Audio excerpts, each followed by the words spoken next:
Excuse me sir, payment.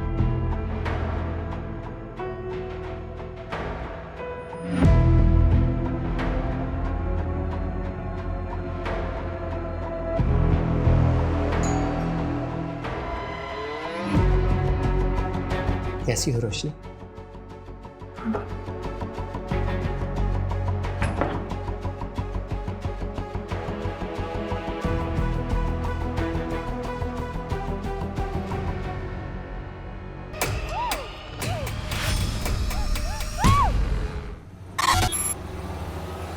दो तीन चार पाँच, पांचों बॉक्सेस बाहर रखवा फटाक से।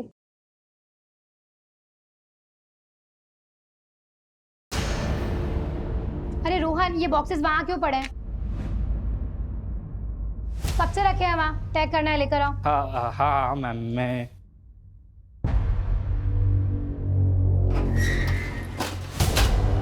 अरे रोहन, बॉस के कैबिन में क्यों लेकर जा रहे हो?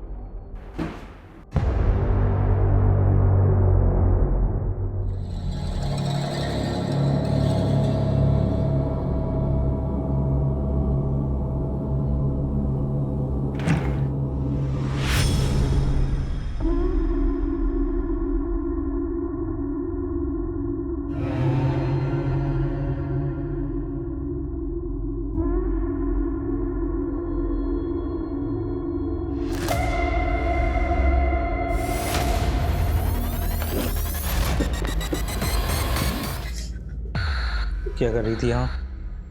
सब वो लाइट ऑफ करने आई थी। आइंदा से बिना पूछे मेरे कैबिन में मत आना।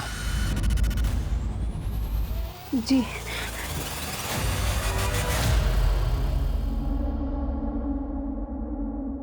पल्लवी, तुम रो क्यों रही हो? जीजू, मैंने ऑफिस के पैकेट्स देखे। देखो, तुम ना इस समय बिल्कुल मत पढ़ना। तुम्हारा वो जो बॉस है ना प्रशांत, बहुत खतरनाक आदमी है। तुम ऐसा कुछ मत करना, मेरी मानो, कुछ मत करना तुम। होती है कि पति की इतनी बड़ी गलतियों को बस ऐसे ही इग्नोर कर देते हैं। ठीक है, छोटे कपड़े पहने, स्किन दिख रही है, का मतलब ये नहीं है कि इनविटेशन मिल गया कि चाहे जब आओ और चांस मारो। अच्छा मेरी बात सुन, ये क्या कर रही है तू? मैं जा रही हूँ। कहाँ जा रही है? अपने एक दोस्त के यहाँ कुछ दिन वहीं रहूंगी और उसके बाद रेंट पर शिफ्ट हो जाऊंगी। सुन, ना तो तू कहीं जाएगी और ना ही अपने बॉस के खिलाफ कोई कंप्लेन करेगी। मैं जा रही हूँ और बाकी सामान बाद में लेकर जाऊंगी। आप सोचिए ना दीदी, जो आदमी आपके घर में रहकर आपकी बहन की इज्जत पे हाथ डाल सकता है, वो बाहर जाकर क्या कुछ नहीं करता होगा।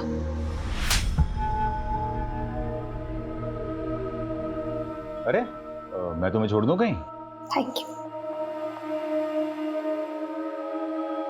क्या एटीट्यूड है इस लड़की में।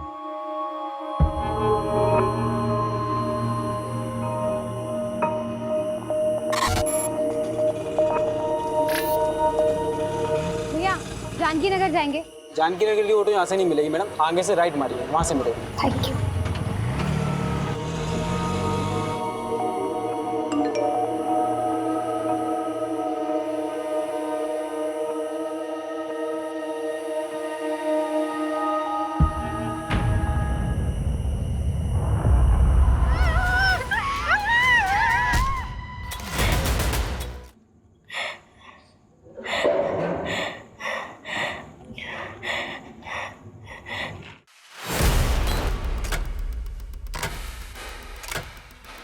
जरा सी भी आवाज निकाली ना तो जान से मार डालूंगा। चलो उठ। ये क्या हालत बना रखी है तूने अपनी?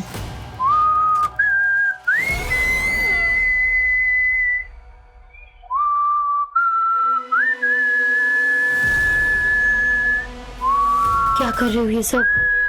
प्लीज मुझे जाने दो, प्लीज।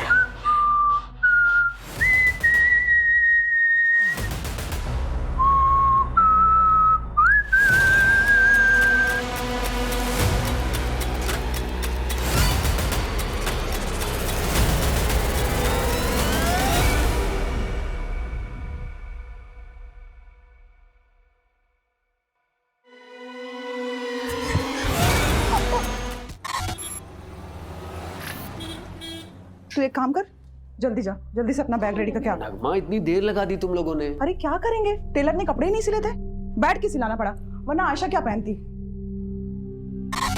बहुत लेट हो गया। नगमा, ये फातिमा को सलामी पर दे देना।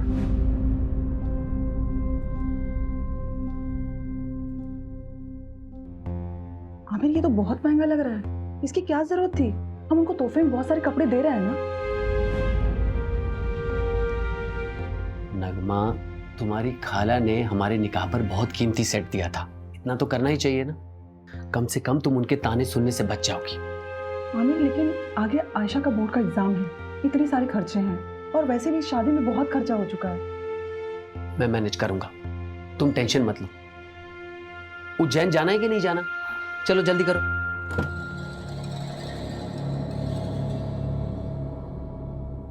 आयशा, अपना लोकेशन ऑन कर लेना और वहां पहुंचकर मुझे फोन करना। अरे आप क्यों चिंता कर रहे हैं, हम फोन करेंगे अब आपको। चलो अब वो टेंशन मत लीजिए, हम लोग अच्छे से पहुंच जाएंगे। ठीक है, ठीक है। हाँ।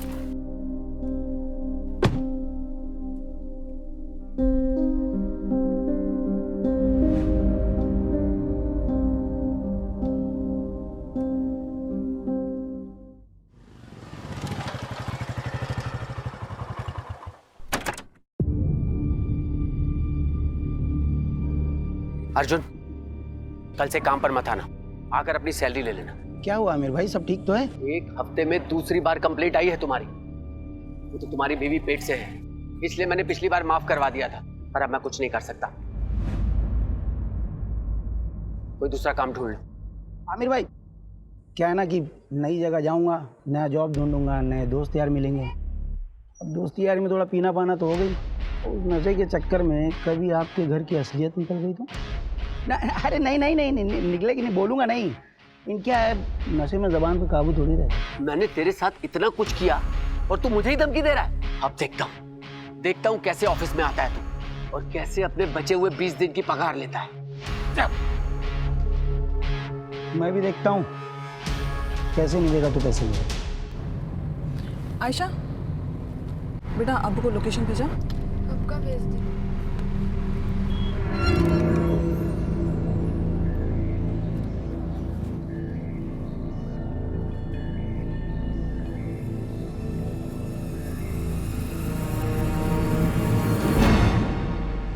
Excuse me sir, payment.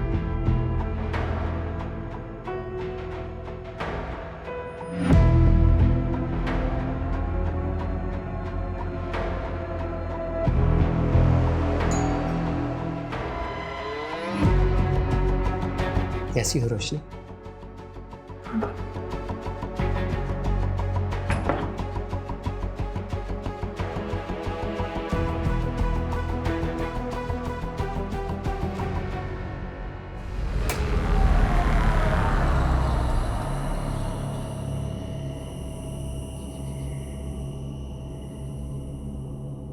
अरे रोशनी, इतना लेट? हाँ, वो आज ना ऑफिस में बहुत ज्यादा।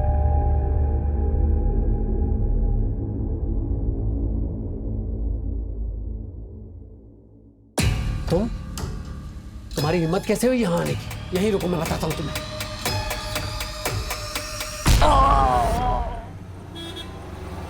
सर, आज सुबह ही बीवी नगमा और बेटी आयशा उज्जैन से लौटे हैं।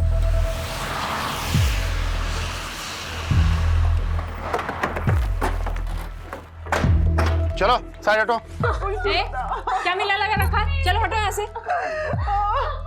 आमिर उठ जाओ, क्या हो गया? आमिर प्लीज उठ जाओ, क्या हो गया?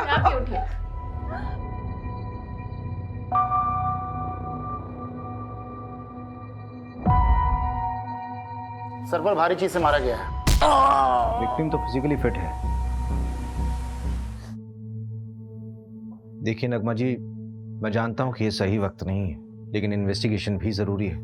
आप हमें बता सकती हैं कि जब आप यहाँ वापस आई तो आपने सबसे पहले क्या देखा?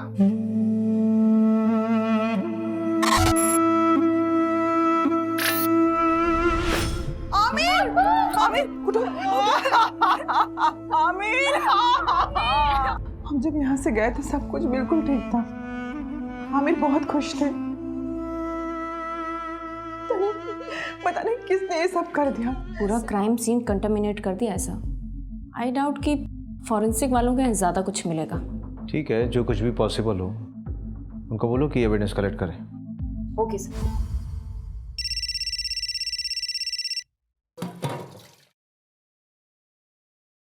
हेलो। हेलो दीदी, दीदी प्लीज मुझे बचा लीजिए। नहीं मुझे नहीं पता मैं कहाँ। कौन मार डालेगा पल्लवी? Hello hello Pallavi.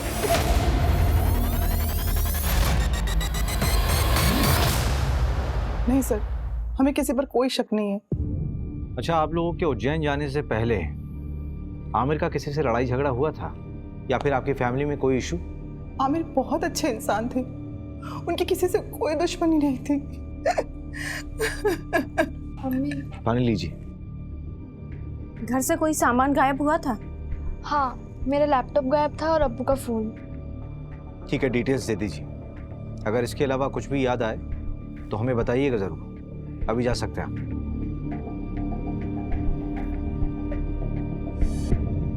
मंजू, इस आमिर का बैकग्राउंड निकालो। Okay sir. आखिर ऐसा कौन हो सकता है जो उससे इतनी नफरत करता हो?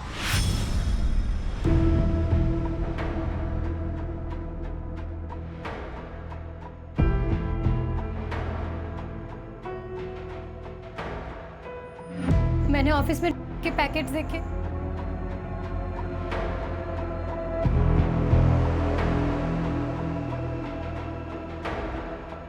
रोशनी? आमिर, रोशनी तुम इतने सालों बाद कैसी हो? क्या बात है, कुछ परेशान लग रही हो। सब ठीक तो है ना? आमिर, मुझे तुम्हारी हेल्प चाहिए। हाँ हाँ बोलो। गुड मॉर्निंग सर, मैं रोशनी वर्मा जॉब इंटरव्यू के लिए आई हूँ। यस, समझ। आमिर ने बताया था मुझे। फाइल? Yes sir. तो ये तुम्हारी पहली जॉब है? Yes sir. कंप्यूटर नॉलेज है? जी सर, पूरी मेहनत से काम करूँगी। मेहनत से नहीं रोशनी, स्मार्टनेस से काम करना होगा। करोगी ना? जी। आमिर के अकाउंट से एक होटल में रेगुलर पेमेंट्स दिखा रहा है, ऑलमोस्ट एवरी वीक।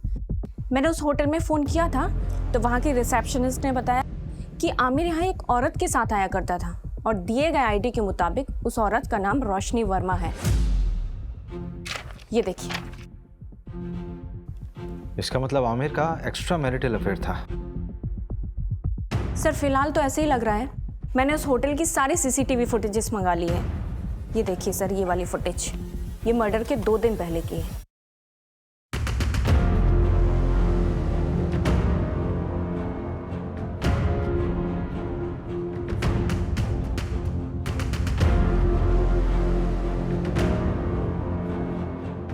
ये आदमी उसका पीछा कर रहा है। सर, इस आदमी की बॉडी लैंग्वेज बहुत डाउटफुल है। ऐसा लग रहा है जैसे ये इन पर नजर रखे हुए है। मैंने इसकी फोटो सर्कुलेट करवा दी है सर। गुड। हेलो। आमिर को उसकी बीवी ने मारा है। कौन बोल रहा है? फिर से बोलिए आप। आमिर को उसकी बीवी ने मारा है। लेकिन नगमा अपने हस्बैंड को क्यों मारेगी? हेलो। फिर से लगाओ। The number you are trying to call is currently switched off. एक ऐप है, मैं लोकेशन चेक करता हूँ। जल्दी करो। लोकेशन जहांगीराबाद है। इसका मतलब कॉलर आमिर के एरिया से ही थी। सर, नगमा को उठा ले क्या? नहीं, किसी रैंडम कॉल के बेस पे हम किसी भी विक्टिम की वाइफ को नहीं उठा सकते। हो सकता है हत्यारे ने हमें भटकाने के लिए खुद कॉल किया हो या किसी से करवाया हो। इस नंबर को ट्रेस करो। Okay sir. मर्डर से 2 दिन पहले नगमा के सारी मूवमेंट को ट्रैक करो। उसके उज्जैन वाली शादी, उसका आना जाना, सब कुछ। Okay sir. मैं जी जान लगा दूंगा रोशनी, बल्कि मैंने तो कल की ही मीटिंग सेट की है। तुम टेंशन मत लो, मैं तुम्हारी बहन को कुछ नहीं होने दूंगा। आमिर, अपना ध्यान रखना। प्रशांत बहुत खतरनाक है। तुम मेरी फिक्र मत करो रोशनी।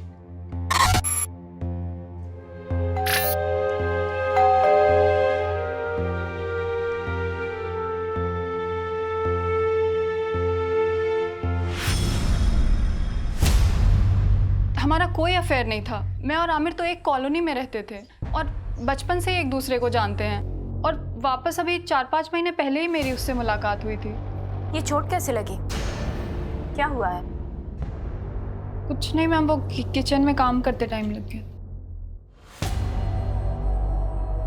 तुमने कहा कि आमिर सिर्फ तुम्हारा दोस्त था, बचपन का दोस्त, तो फिर होटल में क्यों मिलते थे? क्या हुआ रोशनी? ये पुलिस क्यों आई है? वो आमिर का मर्डर हुआ है, उसी सिलसिले में पूछताछ करने के लिए आए हम लोग। कौन आमिर? वो मेरी कंपनी में सिक्योरिटी एजेंसी का सुपरवाइजर था। हाँ तो ये तुमसे पूछताछ क्यों कर रहे हैं? देखिए ये वहां ना 9 से 6 जॉब करने जाती है, रिश्तेदारी निभाने नहीं। तुम कभी मिले हो आमिर से? मैं क्यों मिलूंगा? आप लोग बात किसके बारे में कर रहे हैं मैं तो ये तक नहीं जानता। अच्छा, ये देखो, कुछ याद आया?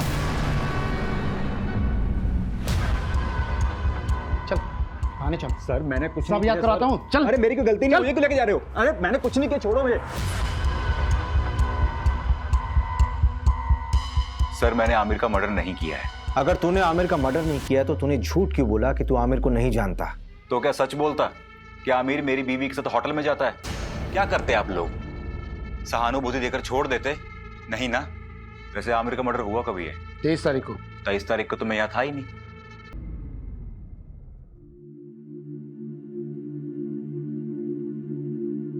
मास्टर जी इस बार फिटिंग बहुत अच्छी बनाना, हम शादी में जा रहे हैं। भाभी जी हाथ ऊपर करिए। काफी पतले हो गए। मास्टर जी आप भी ना। मास्टर जी, इस काम के लिए कोई औरत नहीं मिलती आपको? आजकल फीमेल टेलर मिलती कहाँ है? इतने समय से हम कपड़े सिला रहे हैं, लेकिन हमारे मास्टर जी का हाथ कोई पकड़ नहीं सकता। हाँ हाँ, वो तो मैं देख ही रहा हूँ। आपका काम हो गया हो तो अपना सामान उठाओ और निकलो यहाँ से। बोलने से पहले कुछ तो सोचा करो।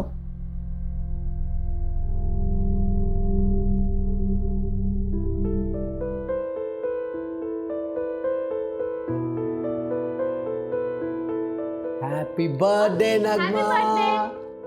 अभी तक नाराज हो नगमा? प्लीज मुझे माफ कर दो।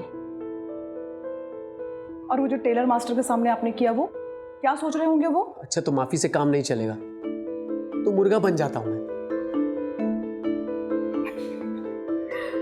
अच्छा बस, अब ज्यादा नौटंकी करने की जरूरत नहीं है, चलो उठो।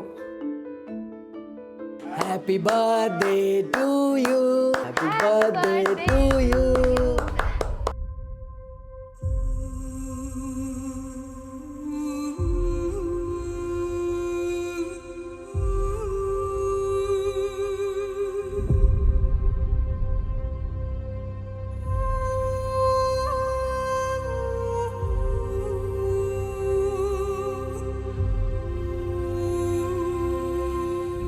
सर इनिशियल रिपोर्ट आ गई है। आमिर को करीब रात 11 से 1 के बीच मारा गया था। नगमा और उसकी बेटी आयशा कितने बजे घर वापस लौटे? अगली सुबह 8 सवा 8 बजे। जिस कैब से वो लौटे थे वो ट्रैक किया? नहीं, ऑनलाइन बुक कैब होती तो इजीली ट्रैक हो जाता। वैसे उज्जैन के सारे ड्राइवर से बात हो रही है। सर, उज्जैन से एक और बात पता चली है। नगमा का शादी से पहले किसी फरहान नाम के लड़के से अफेयर था। तो शादी से पहले था ना? नहीं सर, अभी भी है। नगमा जिस शादी के लिए उज्जैन गई थी ना, वहां से 2-3 घंटों के लिए गायब थी, उसी फरहान से मिलने के लिए। फरहान? नगमा 2.5 लाख है, बाकी अगर और जरूरत पड़े तो बता देना। Thank you Farhan. लेकिन नगमा हम कब तक ऐसे छुप छुप के मिलते रहेंगे? थोड़ा वक्त दो मुझे फरहान। वैसे भी आयशा की जिम्मेदारी है मुझ पर। एक बार मैं आयशा का सब कुछ ठीक कर लूँ, फिर देखेंगे। और वैसे भी मैं किसी को दुखी नहीं करना चाहती।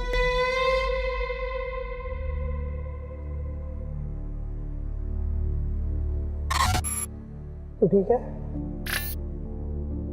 बैठ।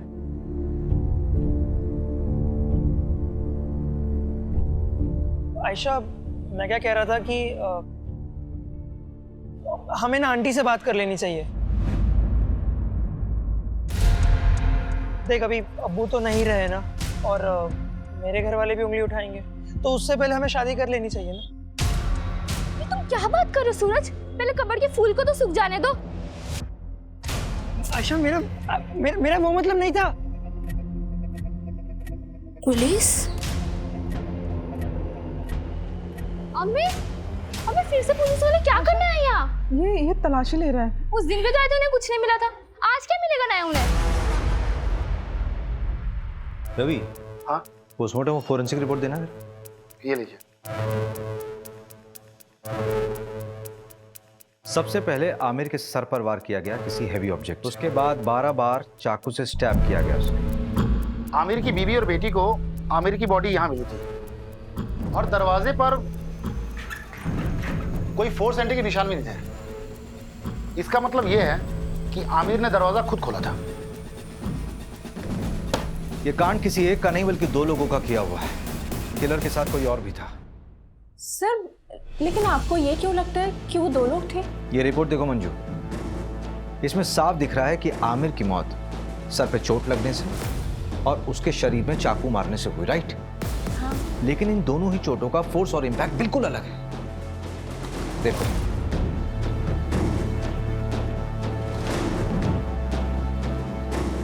एक काम करो, इस घर की एक बार फिर से अच्छे से तलाशी लो। ठीक है। Okay sir.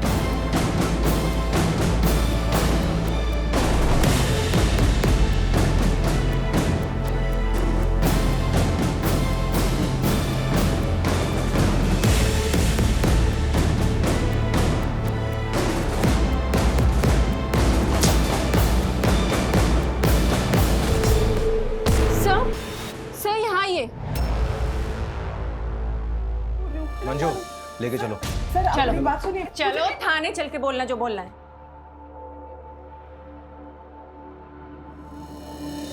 अरे मैंने कुछ नहीं किया, आप मेरी बात तो सुनो।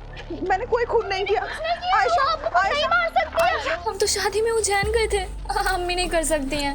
आयशा, उन्होंने कुछ नहीं किया। मैडम मैंने कुछ नहीं किया, मेरी बैठो। बच्ची अकेली। अम्मी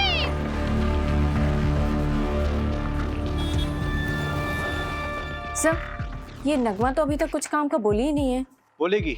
एक बार चाकू की फोरेंसिक रिपोर्ट तो आने दो। आखिर ये चाकू उसी के घर से बरामद हुआ था ना, उसी की अलमारी से। Yes sir. रवि भाई, तुम कहाँ बिजी हो? ये फाइल आमिर के घर से मिली थी, वही पढ़ रहा था। इसमें एक एफआईआर कॉपी है। 4 महीने पहले रोशनी ने न्यू मार्ग थाने में एक एफआईआर दर्ज करवाई थी अपनी सगी बहन के किडनैपिंग की। किडनैपिंग? स्ट्रेंज।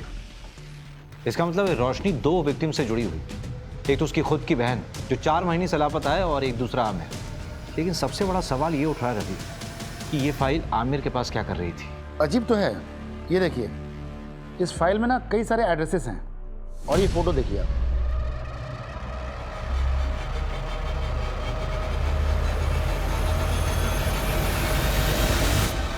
रवि, कहीं उस कॉलर के बोलने पे हम बहुत अलग तो नहीं जा रहे? हम नगमा से पूछताछ कर रहे हैं और मालूम चले कि केस कुछ और ही। एक काम करो, रोशनी को थाने बुलाओ। और सर, एक गार्ड के बारे में पता चला है, उसका नाम अर्जुन है। वो आमिर के अंडर काम करता था और मर्डर के 2 दिन पहले उसका आमिर से झगड़ा भी हुआ था। मैंने कांस्टेबल सिन्हा को बोल दिया उसे उठाने को।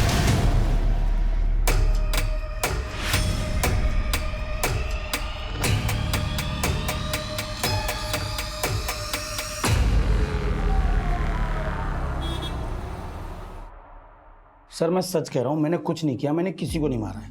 हाँ, आमिर से गुस्सा ज़रूर था क्योंकि वो नौकरी से निकालने की बात कर रहा था, पर उसके मर्डर के बाद मुझे किसी ने नहीं बोला कि काम पे वापस मत आओ। हाँ, मेरा फ़ायदा ज़रूर हुआ है, पर मैंने किसी को नहीं मारा है सर। ये तो तोते की तरह खुद ही सब कुछ बोल रहा है। हाँ सर, वो हमारे साथ का ही था। बस सुपरवाइजर बनने के बाद उसको अचानक बहुत गुस्सा आने लगा। हर छोटी छोटी बात पे चिढ़ जाता था। तेरे मुँह से ही पहली बार सुन रहा हूँ कि आमिर को गुस्सा आता था। हाँ सर, आप चाहे तो वो आयशा के बॉयफ्रेंड सूरज, हाँ सूरज से भी पूछ सकते हैं। मैंने ही पकड़ा था उन दोनों को मार्केट में और आमिर को खबर देके मैंने ही बुलाया था। क्या नाम बताया तेरा? सूरज चौहान। क्या मजहबी लड़के के साथ घूमती है? ये आजादी दी थी मैंने तुझे। मेरे नीचे काम करने वाला अर्जुन ये मुझे फोन करके बताता है कि अपनी बेटी को संभाल लो। क्या इज्जत रह गई? सर हम शादी करना चाहते हैं सर। सर मैं प्यार करता हूँ इसमें सर। आज के बाद इसके साथ नजर आया ना तो जान से मार दूंगा तुझे। सर प्लीज भाग यहाँ से। पल्लवी के लिए मैं कहाँ कहाँ नहीं भागी सर, पर किसी ने मेरी मदद नहीं की। सिर्फ आमिर मेरी मदद कर रहा था। पल्लवी की कोई दोस्त थी जहां वो गई थी, उसका नाम या पता मालूम चल सकता है? पता नहीं, उस दिन पल्लवी ने मेरे किसी मैसेज का रिप्लाई नहीं किया। मुझे लगा शायद गुस्सा है इसलिए नहीं किया। फिर अचानक एक दिन कॉल आई और तब मुझे पता चला कि वो किडनैप हुई है। मुझे पता है सर, ये सब उस प्रशांत का किया धरा है। मेहनत से नहीं रोशनी, स्मार्टनेस से काम करना होगा। नाम के लिए तो उसकी एक कुरियर एजेंसी है, लेकिन असली पैसा बेच के कमाता है। कुरियर बॉक्सेस में डाला जाता है और लोगों को कुरियर की तरह डिलीवर किया जाता है। और क्योंकि ये सब लोकल डिलीवरी होती है इसलिए कभी चेकिंग में भी नहीं आता। पल्लवी ने देख लिया, उस रात हमारा झगड़ा हुआ था और वो घर छोड़ के चली गई थी और शायद उसी रात उसका किडनैप हुआ था। मेरी गलती है सर, मुझे उसे अकेले जाने ही नहीं देना चाहिए था। मेरी मदद तो पुलिस ने भी नहीं की। प्रशांत का नाम तक नहीं लिखा है एफआईआर में। उल्टा मुझसे कहने लगे कि तुम्हारी बहन किसी के साथ भाग गई होगी। हम ढूंढेंगे उसे, इट्स अ प्रॉमिस। तो जब हम तुम्हारे घर आए थे तब क्यों नहीं बताया था ये सब? आमिर, ये देखो, किसी बैंक का अकाउंट नंबर है, SRV बैंक। रोशनी, ये स्विट्जरलैंड का बैंक है। एक मिनट, ये डायरी जहां से उठाई है वहीं रख दो।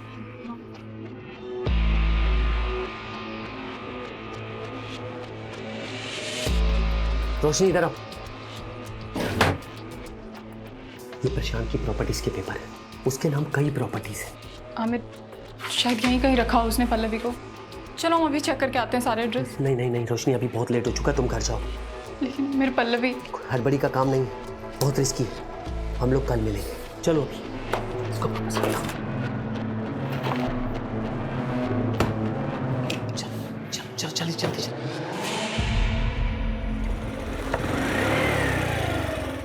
रोशनी, मैंने 3 प्रॉपर्टीज देखी हैं जो काफी टाइम से खाली पड़ी हैं। उनमें से एक ही है। चलो पहले ये चेक कर लेते हैं।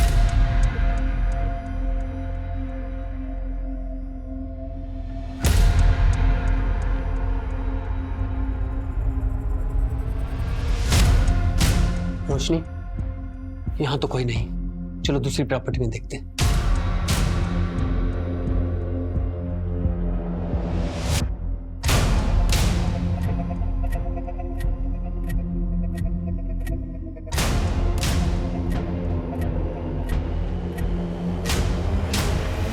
रोशनी, ये जगह सेफ नहीं है। बाकी के एड्रेस मैं कल खुद आके चेक करूंगा, तुम मत आना। अब चलो।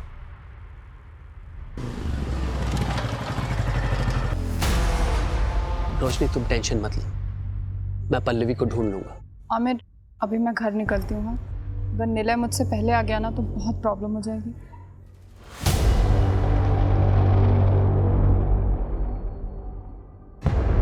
उसके 3 दिन बाद आमिर का मर्डर हो गया। मैं बहुत डर गई थी, शायद प्रशांत को सब पता चल गया था और पल्लवी तो अभी भी उसके कब्जे में है।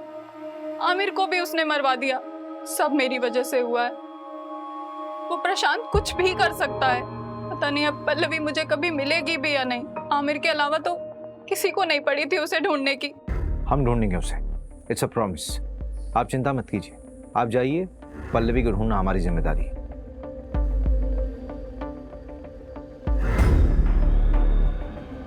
रवि, जिस नंबर से पल्लवी ने कॉल किया था उसकी डिटेल्स निकालो और इस कॉलर का भी इन्वेस्टिगेशन स्पीड अप कर दो, जिसने आमिर की वाइफ का नाम लिया था। इस प्रशांत को यहाँ बुलाओ। ठीक है, उसे बुलाता हूँ थाने, लेकिन काफ़ी टाइम हो गया। पल्लवी जिंदा मिलेगी मुश्किल लगता है।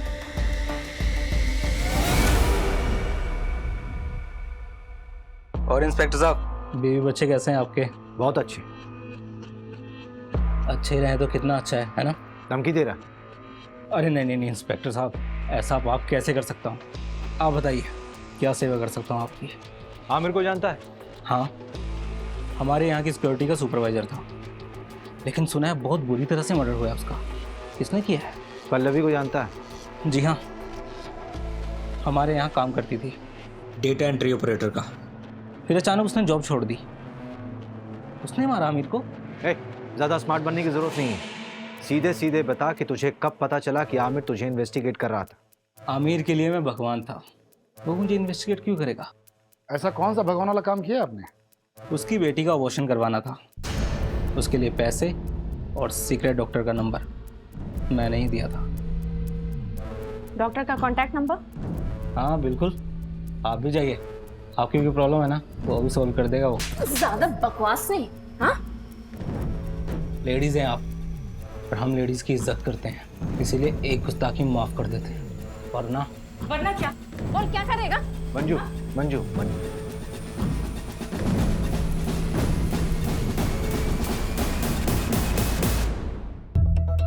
नहीं सर, हमारे यहाँ ऐसा कुछ भी गलत काम नहीं होता। एक तो बिना पुलिस को इन्फॉर्म किए एक नाबालिग लड़की का अबॉर्शन करा दिया, ऊपर से झूठ बोल रहे हो। अभी तो सिर्फ तुम्हारा लाइसेंस रद्द करूंगी, अगर और झूठ बोला ना तो सीधा जेल में डाल दूंगी। नहीं मैडम, ऐसा मत करना, मैं आपको सच्चाई बताता हूँ। आमिर 4 हफ्ते पहले ही आया था अपनी बेटी को लेके अबॉर्शन के लिए। आयशा, अभी तो सिर्फ 2 महीने हुए हैं, अभी तो अबॉर्शन हो सकता है। और आमिर, तेरी बेटी तो अभी नाबालिग है, पुलिस केस हो सकता है। डॉक्टर साहब, मेरे बच्चे की जिंदगी खराब हो जाएगी। वो लड़का इसकी क्लास का है, उसे जब खबर मिली तो वो घबरा गया। डॉक्टर साहब, आप इसका अबॉर्शन कर दीजिए, हमें कोई पुलिस केस नहीं करना। नहीं अब्बू, जो कुछ हो रहा है तेरे अच्छे के लिए हो रहा है। मैं ताने सुन सकता हूँ, लेकिन तू ताने नहीं सुन सकती।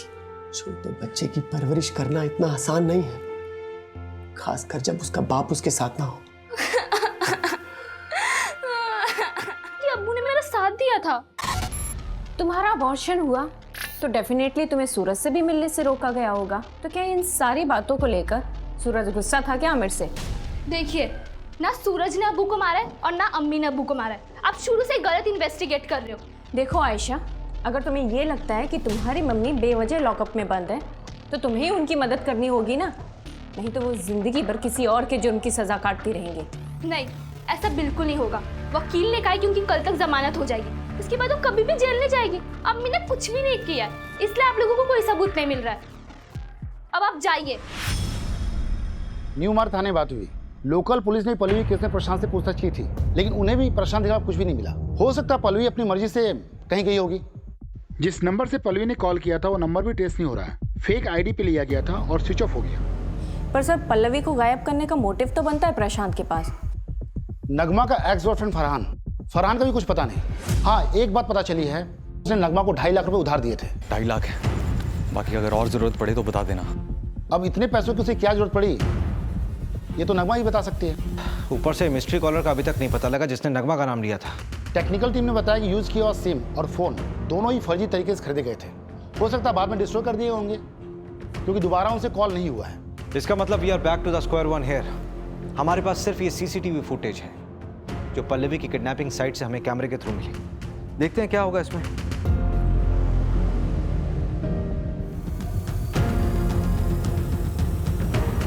इन दोनों ऑटो वालों से भी न्यू मार्ग पुलिस ने बात की थी। पल्लवी ने यहीं पे उन 2 ऑटो वालों से बात की थी। इसी कैमरे का फुटेज देखा था ना हमने। हाँ, फुटेज के मुताबिक पल्लवी ने यहाँ से राइट लिया हो, लेकिन आगे तो कॉलोनी का एंड हो रहा है, आगे का पूरा रास्ता सुनसान है। पल्लवी यहाँ से कहाँ गई होगी? यहाँ से सीधे कुछ दूरी पर एक बंद बड़ी फैक्ट्री है जो अब खंडर बन चुकी है, वहाँ चलकर देखें क्या? चल।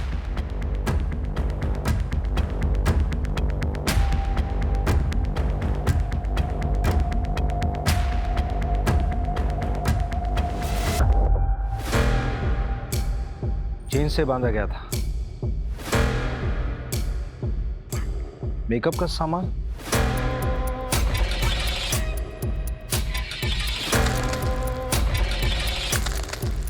ये न्यूज़पेपर 3 हफ्ता पुराना है, इसका मतलब कम से कम 3 हफ्ता पहले कोई यहाँ होगा। कहीं किडनैपर्स ने पल्लवी को यहाँ तो नहीं रखा होगा। सबसे पहले तो ये पता करो कि प्रॉपर्टी किसके नाम पे है। ठीक है, जल्दी। रवि, इंजेक्शन, इसको ट्रैक करो। ये इंजेक्शन कहाँ कहाँ बिका है सब पता करो जल्दी। ठीक है।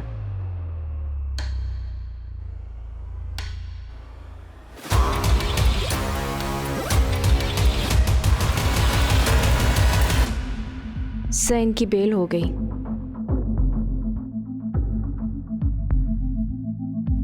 मेडिसिन की बाहर की लिस्ट आई है। कोई लीड मिला प्रशांत से कनेक्टेड? एक लीड है, नाम देखकर आप हैरान हो जाएंगे। हाईलाइटेड नाम देखिए। ये आमिर इंजेक्शन खरीदता था?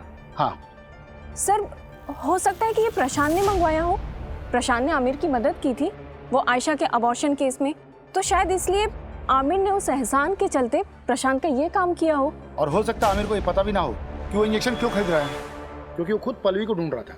लेकिन प्रशांत के खिलाफ हमारे पास कोई सबूत नहीं है। एक है, हल्का कनेक्शन है, पर एक मिला है। जिस लोकेशन में पहुंचे थे वो एक कंस्ट्रक्शन कंपनी के अंडर है, गंगवार कंस्ट्रक्शन। और इस गंगवार कंस्ट्रक्शन प्राइवेट लिमिटेड में 21% का स्टॉक होल्डर है प्रशांत।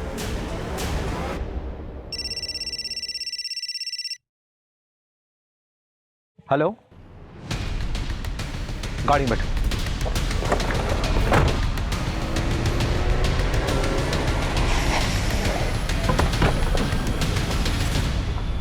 किधर?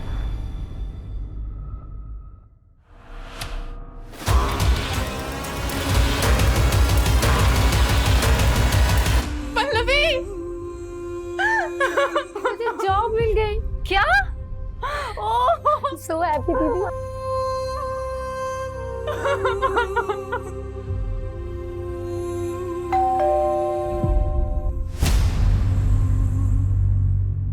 आप लोग फिर से?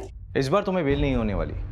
चाकू की फोरेंसिक रिपोर्ट आ गई है, तुम्हारे फिंगरप्रिंट्स मैच हुए हैं। फोरेंसिक रिपोर्ट के मुताबिक इस चाकू में जो खून मिला है उस खून में हीमोग्लोबिन लेवल कम है और ब्लड क्लॉट थोड़ा ज्यादा। तो ये जो खून इस चाकू में मिला है वो विक्टिम के मर्डर के कम से कम 24 से 48 घंटे बाद का है, मतलब पोस्टमार्टम के बाद का ब्लड है।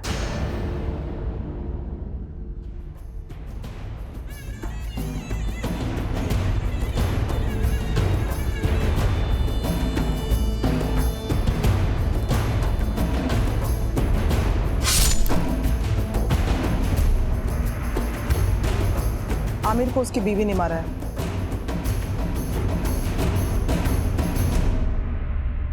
मैं अपना जुर्म कबूल करती हूँ, मैंने ही आमिर को मारा है। झूठ बोल रही हो तुम नगमा। मर्डर रात के 11 बजे से 1 बजे के बीच में हुआ। रात के 10 बजे तो तुम देवास टोल क्रॉस कर रही थी और रात के 2 बजे सीहोर टोल। इसका मतलब ये हुआ कि जब मर्डर हुआ उस वक्त तुम रास्ते में थी और करीब 3:30 बजे तुम घर पर वापस लौटी।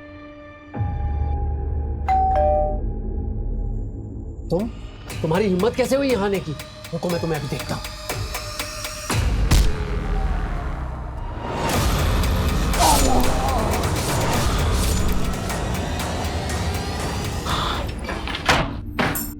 ये क्या कर दिया तूने? तुझसे मैंने कहा था ना मैं सब ठीक कर दूंगी। जाओ यहाँ से, जाओ। तू चल मेरे साथ जा। अब जो मैं कहूंगी तो वही करेंगे। चल। आयशा बोलो, क्यों किया ये सब? देखो मैं जानता हूँ तुम दूसरी कैब करके पहले ही भोपाल पहुंच गई थी और तुम्हारी माँ नगमा बाद में अकेली आई थी। देवास टोल नाके के सीसीटीवी फुटेज में तुम्हारी माँ कैब में अकेली दिखाई दे रही है। इसके आगे जाकर हमने इन्वेस्टिगेट किया तो पता चला कि मर्डर के समय तुम्हारी माँ घर पर थी ही नहीं। सबूत हैं हमारे पास।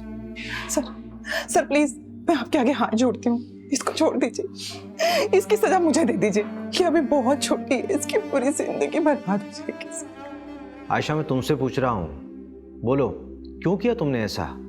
नगमा तो तुम दोनों को भगाने वाली थी, फिर क्यों? बोलो आयशा। क्योंकि मैं नहीं भाग पा रही थी। कैसे चली जाती मैं? कैसे भूलती है सब कुछ? 2 महीने में तेरा निकाह करवाऊंगा। अबू सूरज बहुत अच्छा लड़का, प्लीज हमें अलग मत कीजिए। सिर्फ सूरज से शादी करूंगी। किसी और से निकाह नहीं करेगी। सोई थी क्या उसके साथ? अबू आप क्या कह रहे हैं? इस उम्र में भी खुद पे काबू नहीं है तुझे? हाँ? ये भी नहीं सोचा कि वो गैर मजहबी लड़का है। तेरी गर्मी मैं निकालता हूँ, घर की इज्जत घर में ही रह जाएगी। चल। वो मेरा रेप करता था, मेरा खुद का बाप। जो अबॉर्शन करवाया था वो सूरज का बच्चा नहीं, वो कमीना आमिर का था। तुम्हारी अम्मी ने पैसों का इंतजाम किया था तो फिर क्यों नहीं चली गई?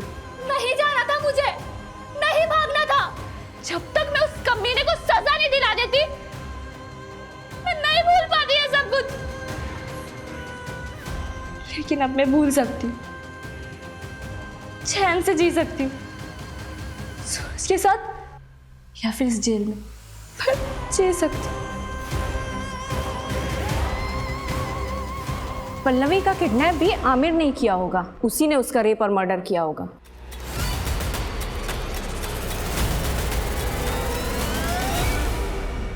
पोस्टमार्टम के मुताबिक जिस वक्त पल्लवी का मर्डर हुआ उस वक्त प्रशांत मुंबई में था।